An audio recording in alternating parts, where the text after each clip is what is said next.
하나님의 말씀은 창세기 17장 1절 말씀입니다. 아브라함이 99세 때에 여호와께서 아브라함에게 나타나 그에게 이르시되 나는 전능한 하나님이라 너는 내 앞에서 행하여 완전하라. 아멘. 창세기 16장에서 이스마엘이 태어났습니다.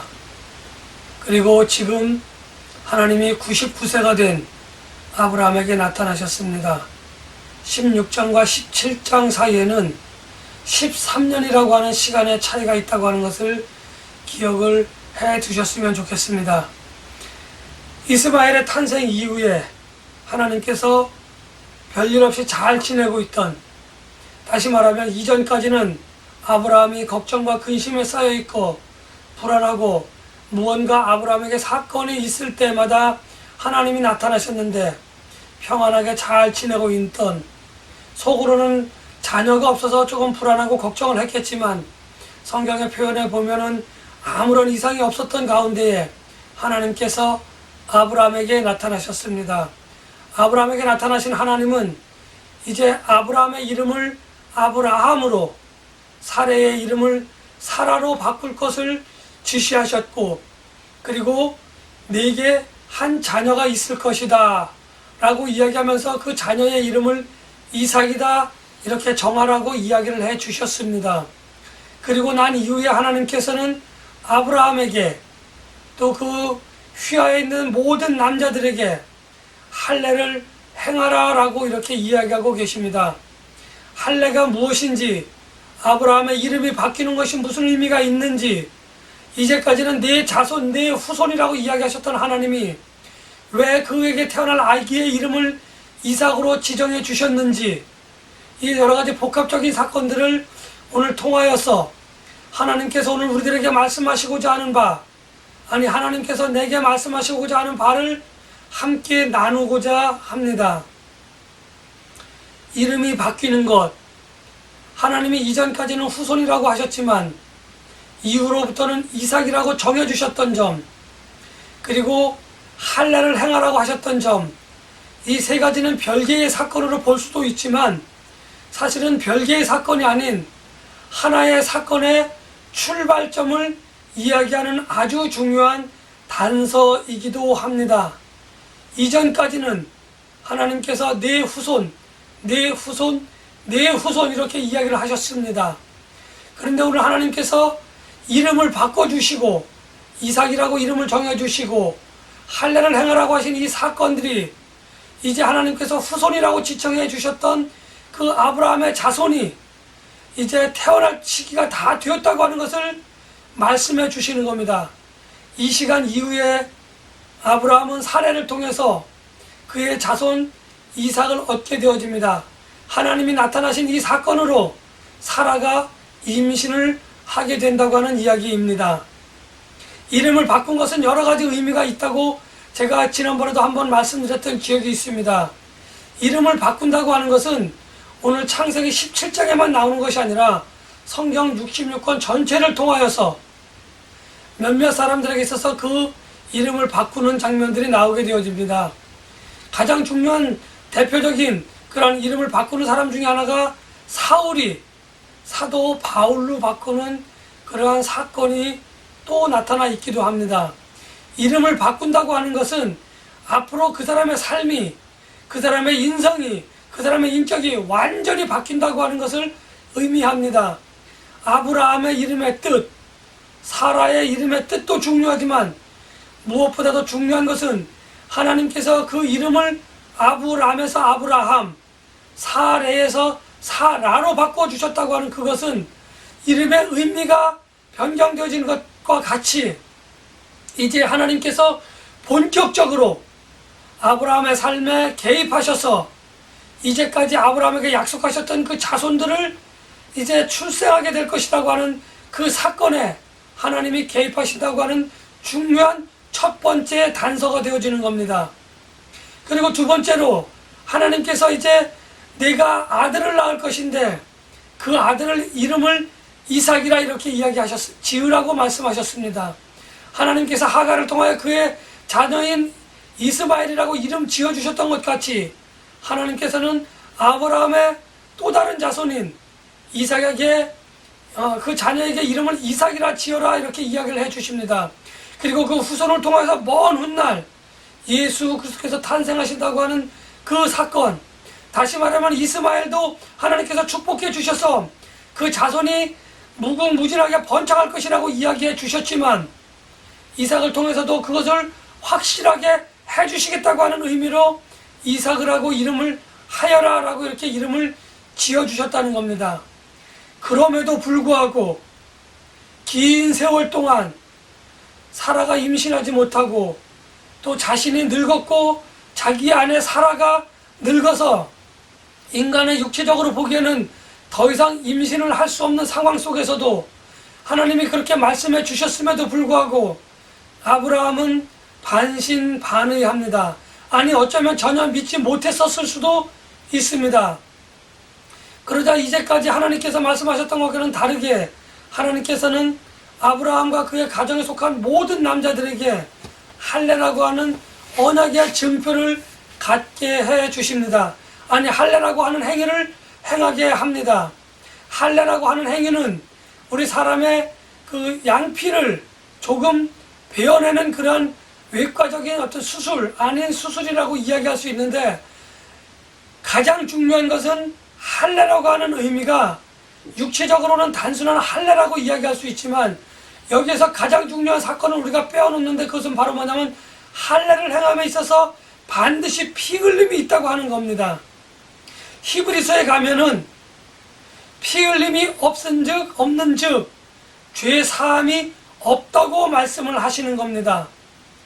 여기서 양피를 벗겨내는 과정 속에서 나타나는 피 흘림은 먼 훗날 예수 그리스도의 십자가에서의 피 흘림을 의미하는 것입니다. 하나님과 하나님 자녀의 백성의 언약의 증표인 할례, 다시 말하면 피 흘림을 통하여 하나님의 자손임을 증명하는 그 증거를 하나님께서는 갖도록 해 주셨다고 하는 겁니다. 이것이 육체적인 할례를 의미한다고 한다면 이것이 신약 시대에 와서는 그리스도의 할례, 다시 말하면 예수님께서 십자가에 못 박혀 죽으시는 그 과정 속에서 흘리신 그 귀중하고 소중한 그 피, 저와 여러분들의 죄를 깨끗하게 씻겨주시는 그 예수 그리스도의 보혈을 의미하고 있다고 한다면 예수 그리스도의 할례가 우리들에게 주는 그러한 영적인 의미의 할례는 오늘 우리가 육체적인 의미의 그러한 할례와 비교할 수는 없겠지만 그것을 예표하는 그러한 우리의 육체적인 할례를 우리는 무시하거나 가벼이 보거나 가볍게 판단해서는 안 된다고 하는 것입니다. 저는 여러분들에게 한 가지 질문을 던지고자 합니다. 여러분들이 예수 그리스도를 처음으로 영접하실 때에, 하나님을 만나서 하나님의 말씀을 듣고 참여하며 고백할 때에 여러분들이 가졌던 그 영적인 그리스도의 할례, 그것을 믿는 마음은 지금 어느 곳에 있는지 다시 한번 물어보고 싶습니다. 행여나 물속에 깊이 빠져서 저 바닥에 가라앉아 있는, 그래서 그 위에 먼지로 쌓여서 더 이상 보이지 않는 그러한 할례의 증표가 되어져 버려 있지는 않은지 다시 한번 생각해 볼 필요가 있습니다. 하나님께서는 아브라함의 집에 있는 많은 사람들 가운데에 왜 여자들을 제외하고 남자들에게만 할례를 행하라고 했을까? 저는 가만히 생각해 보았습니다. 여자들도 할례를 행할 수 있습니다. 그럼에도 불구하고 하나님께서 왜 남자들에게만 하라고 했을까요? 여러 가지로 해석을 할 수 있겠지만 물론 중동 지방에서 남자와 여자에 대한 그러한 그 어떤 전통적인 어떤 그 대우는 분명히 차이가 있습니다. 그것은 우리 한국에서도 오랜 옛날 전통으로 해서 큰 차이를 보이지 않고 있습니다. 그렇다면 여성들을 무시하기 위해서 하나님께서 남성들만 그렇게 할례를 행하라 라고 이야기하셨는가? 그렇지는 않을 거라고 하는 생각을 가지고 저는 성경을 이곳저곳 또 관련된 주석들을 찾아보았습니다. 놀라운 사실이 숨겨져 있다고 하는 것을 저는 알았습니다. 예수 그리스도께서 교회의 머리가 되신 것 같이 여자들의 머리는 남자라고 하는 하나님의 말씀이 있는 것처럼 그 가정을 대표하는 사람, 그 가족들을 대표하는 사람은 남자 한 명이었다는 것입니다. 중동 유대인들이 살던 그 중동 지방의 전통적인 풍습인 겁니다. 우리가 일반적으로 세상에 죄가 들어왔을 때에 첫 번째 아담으로 인하여 죄가 들어왔다고 이야기하고 있습니다. 남자가 하와를 대표하는 가정의 우두머리였던 것 같이 오늘 각 가정의 남자들은 장차 혹은 현재 그 집안을 대표하는 대표자였던 것입니다. 그래서 그 가정의 대표자들이 할례를 받음으로 인하여 그 가족 구성원들이 하나님께 할례를 받았다고 동등되게 여겨주시는 하나님의 은혜가 바로 그곳에 있었다고 하는 겁니다. 이러한 의미도 포함되어져 있고 또한 할례를 행하는 가운데 이루어졌던 육적인 할례를 통한 피 흘림, 영적인 할례를 통한 피 흘림이 우리들에게는 아주 중요한 사건입니다. 그렇다고 한다면 여러분들은 어느 시점에서 영적인 할례를 받았는지, 그 영적인 할례를 받을 때에 그 현장에서 여러분들은 어떤 행동을 취했는지 저는 여러분들에게 질문을 던지고자 합니다. 그런즉 이제는 내가 사는 것이 아니라고 하는 그 말씀, 예수 그리스도께서 십자가에 못 박히실 때에 내가 그와 함께 십자가에 못 박혀 흘린 그 피, 예수 그리스도의 피가 나를 정결케 하고 내가 죽는 과정 속에서 이루어졌던 나의 피 흘림, 참회의 피 흘림이 어우러졌을 때에 우리는 하나님께 비로소 영적인 할례를 받았다고 인정받는 그러한 우리들의 영적인 삶이 시작되어진다고 하는 것을 우리는 분명히 기억하고 있어야만 합니다. 여러분들에게 주신 하나님의 영적인 할례, 나에게 주신 영적인 할례를 저 멀리 팽개쳐 버리고 그것을 잊어버리고 있지는 않은지 우리는 되새김할 필요가 있다고 저는 봅니다. 우리가 잘 알고 있다시피 육적인 할례는 바로 제가 아까 말씀드렸지만 사람의 양피를 벗기는, 사람의 양피를 잘라내는 그러한 행위입니다. 행위하는 내가 영적인 할례를 받지 못한 상황 속에서 나를 통하여 내가 알지 못하는 과정 속에서 나의 죄를 다른 사람들에게 전가하고는 있지는 않은지, 아니 나의 죄가 다른 사람들에게 전달되어져서 더불어 함께 멸망의 길을 걷고 있지는 않은지 우리는 늘 깨어서 그것을 바라볼 줄 알아야 합니다. 하나님의 말씀과 내 생각, 하나님의 말씀과 나의 삶이 어떻게 다른지 우리는 분명하게 돌이켜보고 분명하게 짚어보아야 할 필요가 있다고 저는 생각을 합니다. 여러분들의 생각은 어떻습니까? 내가 가고 있는 이 길이 천성을 향하여 가고 있는 길인지, 내가 가고 있는 이 길이 멸망을 향하여 가고 있는 길인지 한번 생각해 보셨습니까? 지난주에 저는 사례의 잘못된 행동으로 인하여 아브라함의 가정의 환난과 걱정과 근심이 끊이지 않았다고 하는 것을 말씀을 드렸습니다. 오늘 영적인 할례를 받지 못한 자가 영적인 할례를 받은 것처럼 그렇게 가식적이고 위선적인 행동을 하고 있지는 않은지 우리는 돌아보아야 합니다. 내가 영적인 리더니까, 내가 사역자니까, 내가 장로니까, 목사니까, 권사니까, 집사니까 나는 그럴 리 없어 라고 생각하지 마시고 하나님의 말씀에 비추어 정말 내가 하나님과의 인격적인 만남을 갖는 그러한 영적인 할례를 받았는지, 내가 영적인 할례를 갖고 있는 그 증표가 확실히 내 마음속에 있는지 우리는 분명하게 되짚어 볼 필요가 있다고 저는 말씀을 드립니다. 전통적으로 우리는 육체적인 할례를 유대인들만이 가지고 있다 이렇게 이야기를 하고 또 그렇게 알고 있습니다.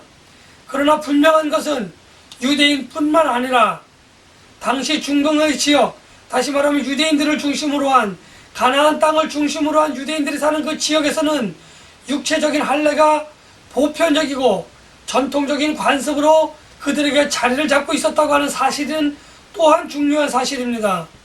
그러므로 육체적인 할례를 가지고는 우리가 구원을 받을 수 없으며 육체적인 할례를 자랑할 것이 아니라고 하는 그러한 바울의 서신 속에 있는 하나님의 말씀을 우리는 기억해야 될 필요가 있습니다.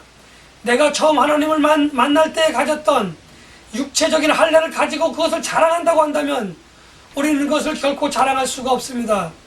영적인 할례를 통하여 하나님의 은혜로 구원함을 받으신 저와 여러분들은 육체적인 할례를 자랑할 것이 아니라 영적인 할례를 자랑하고 그것을 늘 내 가슴 속에 새기고 힘들고 어려울 때마다 딴 길로 나가고 있는 것은 아닌가 되짚어 볼 때마다 그것을 꺼내어 보고 그것을 확인하며 주님 앞에 겸손히 낮아진 모습을 가져야 할 것을 저는 여러분들에게 말씀을 드립니다. 유대인들이 다른 사람들과 다르게 이 육체적인 할례를 중요시했던 것은 바로 그들이 가지고 있는 잘못된 구원관, 선민 사상이기 때문에 문제가 되는 것입니다. 오늘날 선민은 육체적인 아브라함의 자손이 아닌 영적인 아브라함의 자손 모두에게 해당되어지는 것입니다. 저와 여러분들은 과연 영적으로 내가 아브라함의 자손이다, 그리스도의 할례를 받았다 라고 말씀하실 수 있겠습니까? 그렇다고 한다면 우리가 가진 그 믿음, 우리가 가진 그 육체적인 할례가 아닌 영적인 할례는 반드시 열매를 맺어야 합니다. 그리스도의 할례를 받기 이전과 그리스도의 할례를 받은 이후의 삶이 변함이 없이 동등하다면, 변함이 없이 똑같다고 한다면 내가 마치 중동 사람들이 육체를 할례를 받고 그것을 자랑하는 것 같이 내가 잘못된 할례를 받은 것을 가지고 영적인 할례를 받은 것처럼 착각하고 있지는 않은지, 내가 그것을 자랑하고 있지는 않은지 분명하게 되짚어 볼 필요가 있다고 말씀을 드리고자 합니다. 육적인 할례를 받는 것, 영적인 할례를 갖는 것은 너무나 소중하고 너무나 중요한 것이다라고 저는 말씀을 드리고 싶습니다. 그리스도의 할례를 받은 여러분들과 저는 세상 속에서 살고는 있지만, 세상 사람들과 더불어 살고는 있지만 그들과 우리들은 분명하게 구별되어진 삶을 살아야 한다고 하는 것입니다. 우리가 그들과 구별되어져서 죄를 멀리하고 죄를 미워하며 죄를 이기기 위해 싸우는 그 모습을 보시면서 하나님은 저와 여러분들에게, 여러분들과 저 우리 공동체 모든 구성원들에게 성도라고 하는 그러한 별칭을 붙여주셨습니다. 성도라고 하는 별칭은 죄에 대해서는 단호하게 강력하게 맞서면서 선에 대해서는 지혜롭게 대처하며 그것을 추구하는 우리들의 삶의 모습을 요구하는 하나님의 또 다른 호칭이라고 저는 이 시간 여러분들에게 말씀을 드립니다. 기억해 두십시오. 내가 성도라고 부르기에 부끄러운지, 성도라고 불림을 받는 것이 당연하고 자랑스러운지 여러분들의 각자의 삶을 돌이켜볼 필요가 있습니다. 피 흘림이라고 하는 것은 우리의 죄를 용서받는 아주 중요한 사건입니다. 이렇게 피 흘리는 사건을 너무 길게 제가 말씀을 드렸지만 아브라함 이후에, 아니 아담 이후의 피 흘림은 반드시 제물의 피가 필요했습니다. 또한 성전에서나 성막에서 나의 죄를 희생 속죄 제물에게 전가하고 그들이 죽임을 당할 때에 나의 죄가 용서를 받았다고 하는 피 흘림, 우리는 기억해야 됩니다. 그리스도 예수의 피 흘림 역시 같은 의미로 우리의 죄를 깨끗게 하는 피 흘림이라고 저는 말씀을 드리고 싶습니다. 이렇듯 피 흘림은 우리의 삶 속에서 아주 중요한 사건이며 우리의 삶 속에서 우리가 뗄래야 뗄 수 없는, 우리가 반드시 기억을 해야만 하는 중요한 사건이라고 하는 것을 저는 여러분들에게 말씀을 드립니다. 이렇게 피 흘림을 길고 장황하게 제가 설명을 했지만 오늘 본문에서는 하나님은 간단하게 완전하라 라고 이야기하고 있습니다. 완전하라 라고 하는 이야기는 퍼펙트 하라 또는 네가 온전하고 순전하게 하라 이러한 의미가 아니라 네가 죄 없게 하라라고 하는 의미가 오늘 본문을 통하여 우리들에게 주시는 하나님의 참다운 의미입니다. 내가 무엇을 잘하고 무엇을 완벽하게 해야 하나님을 기쁘시게 하는 것이 아니라 하나님 앞에 섰을 때에 피 흘림을 통하여 내가 죄 없다고 하는 것을 하나님께 증명할 수 있는 저와 여러분들의 자랑거리를 만들어라, 이렇게 하나님은 오늘 저와 여러분들에게 권면하고 계십니다. 다시 한번 하나님의 말씀, 하나님이 우리에게 주신 명령, 완전하라라고 하신 그 말씀 분명하게 기억하시고 피 흘림을 통하여 완전한 모습으로 하나님 앞에 서시는 저와 여러분들이 되시기를 예수님의 이름으로 간절히 축복하며 기도합니다.